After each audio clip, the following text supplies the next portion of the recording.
setiap hari sama Nabi, mau makan sama Nabi, terus sama Nabi. Mungkin kita seperti itu. Tapi apa coba jawaban Syekh Ali Juma?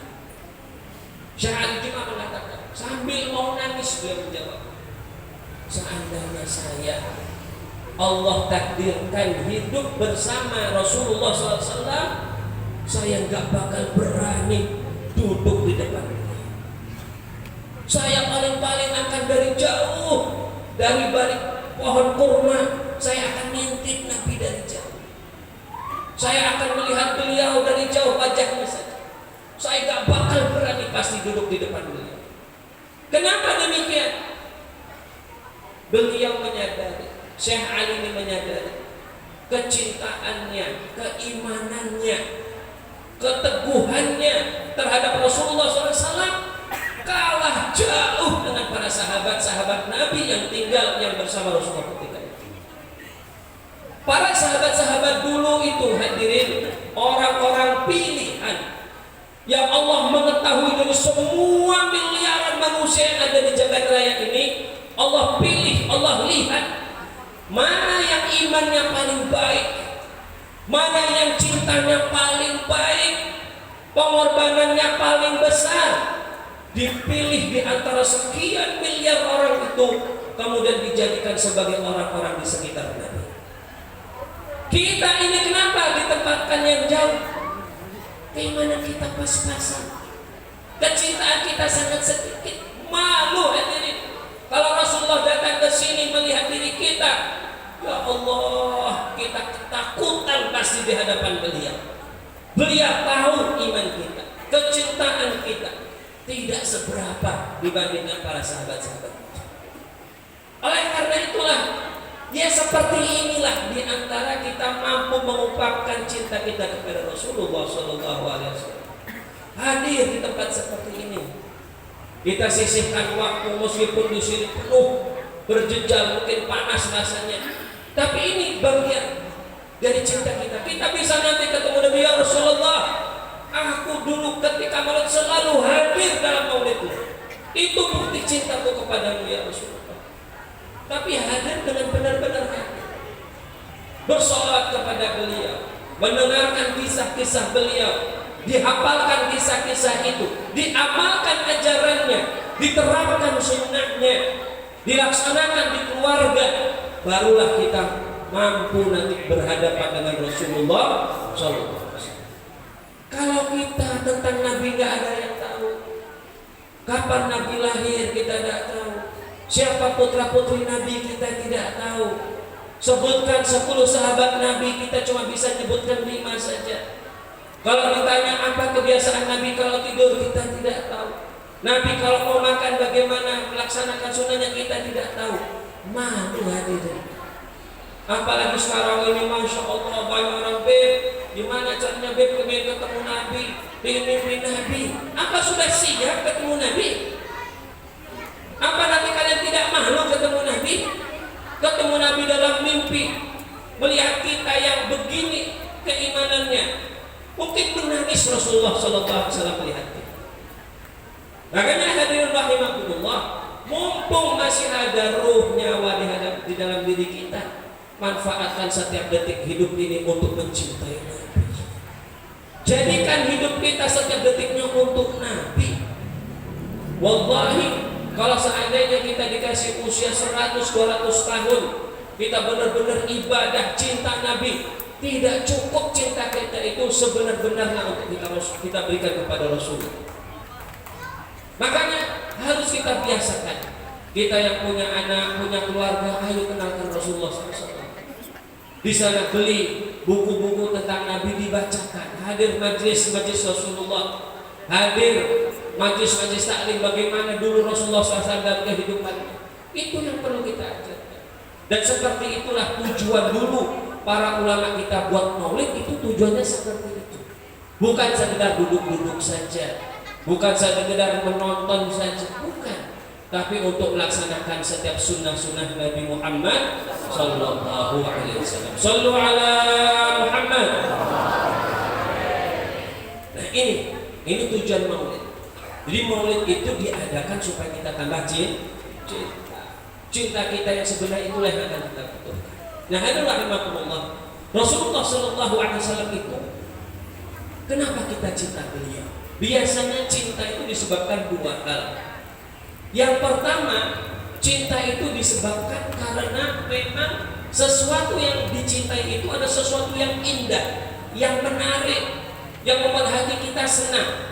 Ya, kalau kita melihatnya, oh pingin melihat terus, kita pingin ada di sampingnya terus, karena keindahan sesuatu tersebut. Itu sebab pertama.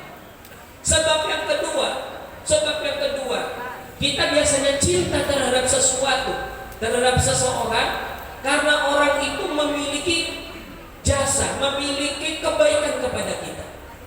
Menjadi sebuah hal yang lumrah alami, kalau kita berbuat baik kepada orang lain itu akan senang kepada kita.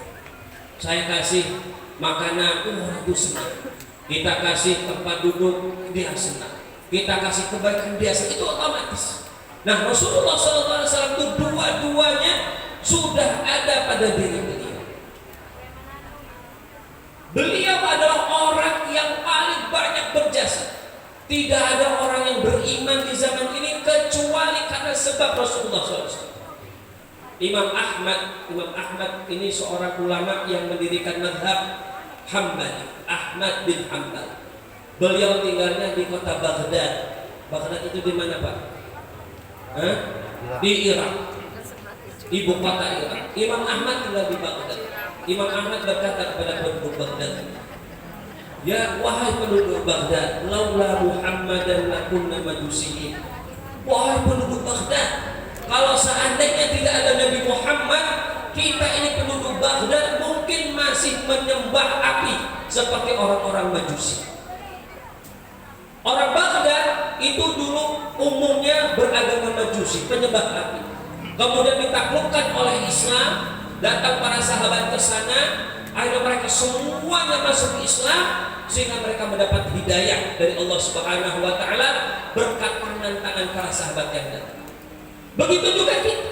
Kalau seandainya tidak ada para ulama, para pedagang yang sudah muslim datang dari Timur Tengah, dari India, dari berbagai tempat datang ke tempat ini, niscaya mungkin kita masih seperti agama nenek moyang kita. Kalau di Palembang ini apa kebanyakan agama dulu? Dulu di sini ada kerajaan besar Sriwijaya dari abad ke-7 kalau tidak salah sampai abad ke-12 atau 13. Agamanya Buddha rata-rata. Kalau seandainya tidak datang Islam, mungkin kita sekarang semuanya Buddha, penyembah batu-batu seperti itu. Makanya kita bersyukur kepada Rasulullah SAW. Setiap kebaikan yang kita lakukan semuanya meniru Rasulullah SAW.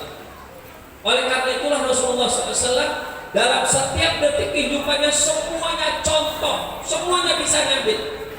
Di sini ada misalnya Pak Camat, pemimpin. Rasulullah juga pemimpin, bahkan beliau presiden, beliau seorang negarawan.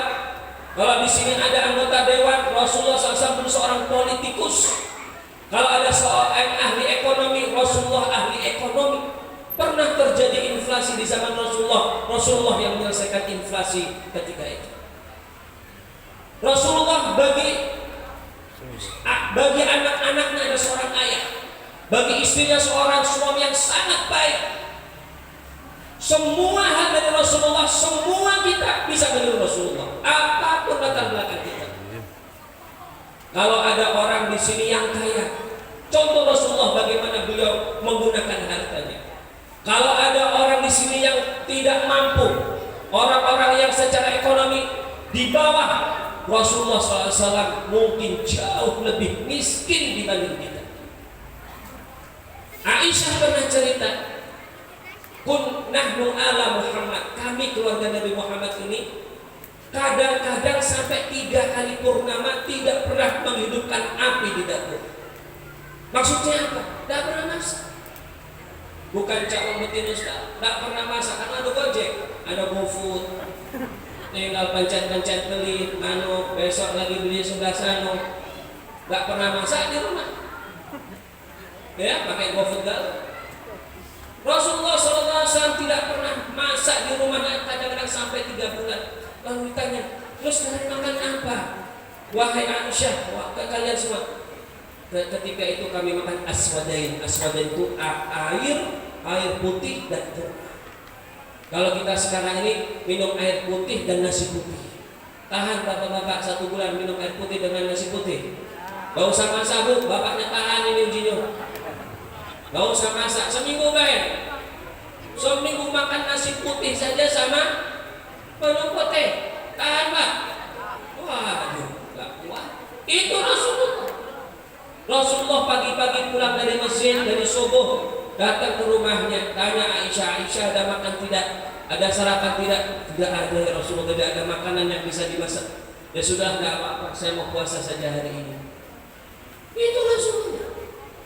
Padahal Rasulullah SAW itu Nabi yang paling tinggi derajatnya, melebihi Nabi yang lain. Kalau seandainya beliau berdoa, ya Allah turunkan makanan dari langit seperti Nabi Isa. Nabi Isa itu pernah berdoa kepada Allah minta diturunkan makanan dari surga, diturunkan oleh Allah. Kalau Nabi Muhammad pasti lebih Allah kabulkan, tapi Nabi nggak minta. Nabi SAW itu punya sahabat-sahabat yang kaya, mantunya sendiri kaya raya. Siapa mantu Nabi yang kaya raya? Sayyidina Utsman. Pak Camat kan? Pak Camat ini anu Pak. Pak Camat ada yang ceramahnya bentar lagi. Yang paling kaya Utsman. Beliau punya mertua Abu Bakar yang semuanya bisa diberikan. Tapi Rasulullah itu tidak pernah